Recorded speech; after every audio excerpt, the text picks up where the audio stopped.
Ngayong araw ay pupunta tayo sa Morial kasama yung ating kasamahan sa trabaho para sunduin natin ang ating isa sa mga kasama dito sa ating trabaho na galing sa bakasyon. Didiretso tayo ng airport. So bago ang lahat ay pupunta muna kami sa downtown ng Montreal para mamili ng mga kinakailangan naming mga Filipino food or mga pagkaing Pinoy na panlasang Pinoy kasama na yung mga Ricados. At magpunta rin kami sa isa sa pinakapaborito naming puntahan na simbahan na Catholic Church doon sa St. Joseph Oratory. Habang bumababa ako dito sa aming bahay at dito sa daan ay napakadulas ng kalsada at nag-glaze.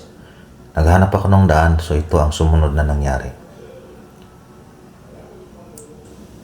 Habang dahan-dahan ako naglalakad at naghahanap ng madadaanan safe, ito tuloy ang nangyari sa sobrang dulas. Di pa rin ako nakaligtas sa dulas ng dadaanan. Boom!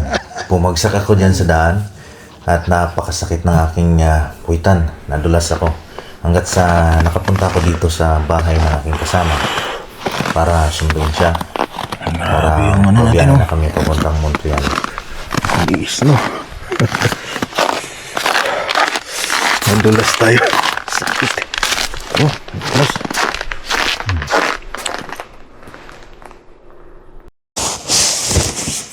Nag-ready ta karon sa atong kwan.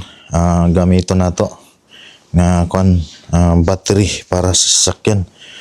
Unang biyahe nato karon po ngadto sa Montreal.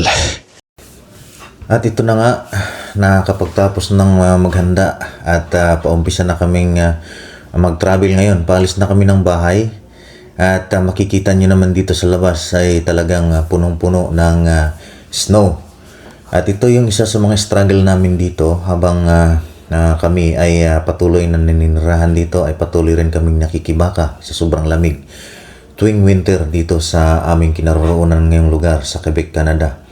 Makikita nyo, isa sa mga pahirap dito sa mga sasakyan ay itong napakakapal na niebe, na yelo dito sa kalsada, sa daan.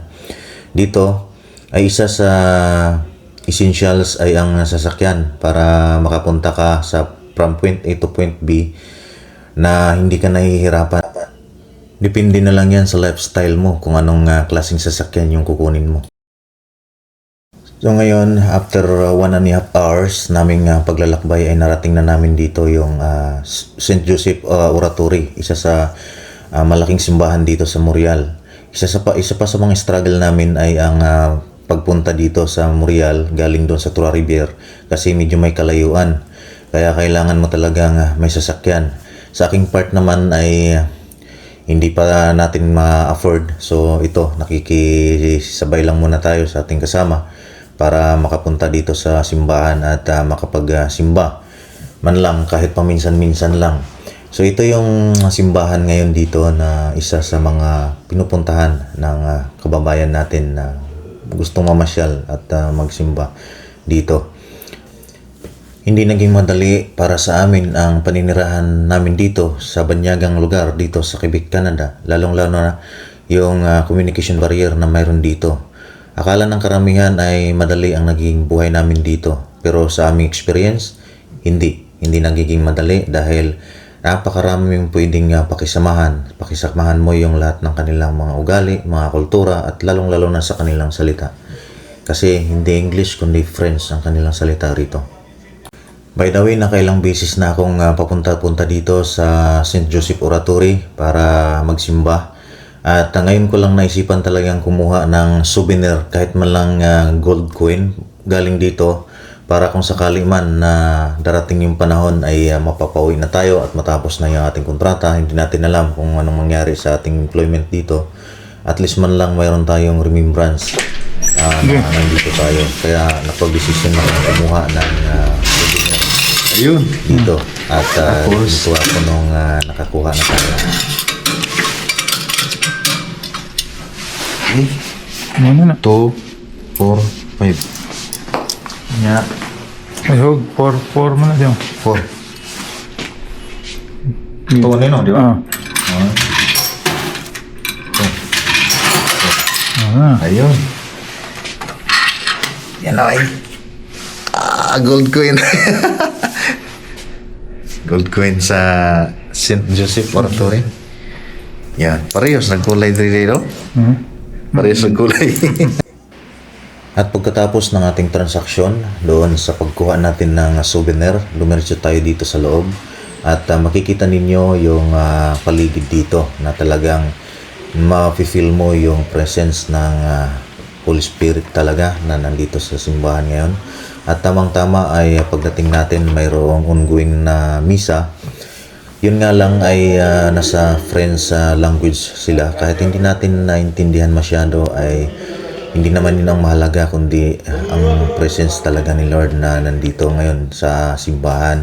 So patuloy tayo at tumuloy tayo sa loob at nakikisalin rin tayo sa Mass para sa pagnilay-nilay at pagpapasalamat sa lahat ng ating mga narating dito sa buhay natin na bigay ng ating Panginoong Hesus at ating Panginoon na laging gumagabay sa atin sa ating paglalakbay at paninirahan dito sa ibang lugar na hindi natin nakasanayan. So dito, time-team tayong nagdadasal at nananalangin para sa ating kaligtasan at para sa ating mga minimiti sa buhay na magkaroon ng katuparan. Hindi naman tayo pare-parehas ang paniniwala pero isa lang ang masasabi ko talaga sa nagiging experience ko sa tuwing makapunta ako sa ganitong lugar ay talagang nawawala ang mga worries ko sa buhay at nagiging comfortable ako na magpatuloy sa aking hangarin. At nawawala lahat ng mga worries ko, yung mga bad experiences ko, lahat ng mga iniisip ko dito habang malayo ako sa aking pamilya. Ay nagkaroon din ako ng lakas na loob na magpatuloy hanggat marating ang pangarap at minimiti sa buhay para sa ating pamilya na naiwan sa Pilipinas. At pagkatapos nating maialay ang ating dasal ay umalis na tayo sa St. Joseph Oratory. At napagdesisyonan namin na dumaan muna sa Filipino store para mamili kami ng aming kailangan at makapagluto kami ng pagkaing Pinoy. Dahil kung i-adapt namin ang pagkain nila dito sa Canada ay talagang hindi namin mafe-feel na kahit malayo kami ay parang nasa Pinas lang din. Kaya nagpunta kami doon sa store para mamili ng lahat ng aming kailangan at maluto namin yung gusto naming kainin na mga Filipino recipes. So, hindi ko na nabidyuhan yung sa loob dahil nagmamadali kami dahil pagkatapos ng aming transaksyon dito ay didiretso na kami sa airport at masundo na namin yung isa sa kasamahan naming nagbakasyon na nanggagaling sa Dubai. So, yun, nagbibiyahe ulit kami ng siguro around 30 minutes para marating namin ang airport. So, nandito na kami ngayon, papunta na ng airport, yung Ayul, kung international airport ng Montreal. So, binabaybay na namin yung kalsada nito at di ko alam kung anong oras darating yung aming kasamahan. So, ito yung view ng airport nila dito, international flight. Dito kami magmula kung sakali man na magbakasyon papunta ng Pilipinas. Sa kabilang airport naman kami nung unang lumapag doon sa Quebec International Airport. Yun yung pangalawang airport na aming nalapagan na way back 3 years ago. Nung upon entry namin dito sa Quebec kung saan kami nagtatrabaho. Pero yung pinaka-entry talaga naming airport na lumapag kami first time dito sa Canada is yung Toronto International Airport or yung per person International Airport. So ito yung airport ng Montreal kung saan ay pag gusto naming magbakasyon papunta ng Pilipinas, ito kasi ang malapit na airport magmula doon sa Trois-Rivières kung saan kami naninirahan. So pag magbakasyon kami at magbook ng ticket, dito yung airport na to ang aming upon exit papunta ng Pilipinas at saka entry naman galing ng Pilipinas pagkatapos ng bakasyon. So hopefully this year makapunta ulit at makapagbiyahe papunta ng Pilipinas.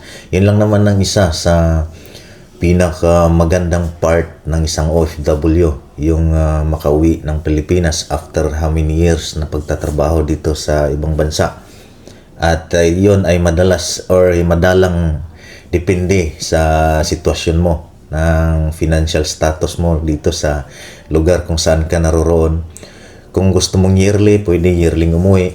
At kung doon sa mga maraming budget. Pero para sa akin, hindi essential or hindi advisable yung madalas pag-uwi dahil siyempre limited lang din yung ating income. So dito, habang nag-aantay tayo, ipapakita ko sa inyo yung kabuuan ng airport nila rito sa Montreal. Montreal kung tawagin. So habang nag-aantay tayo sa ating kasamahan na kailan siya lalabas dito sa exit area para aming masundo, at pagkatapos namin dito ay didiretso na kami pauwi sa Trois Rivières kung saan kami nagtatrabaho at nanggagaling.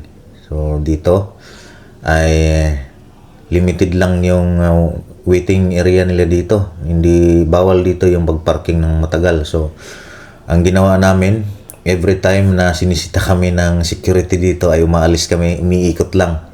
Tas balik na naman dito kasi pag nagpa-park naman kasi kami ay may parking fee, sayang din naman.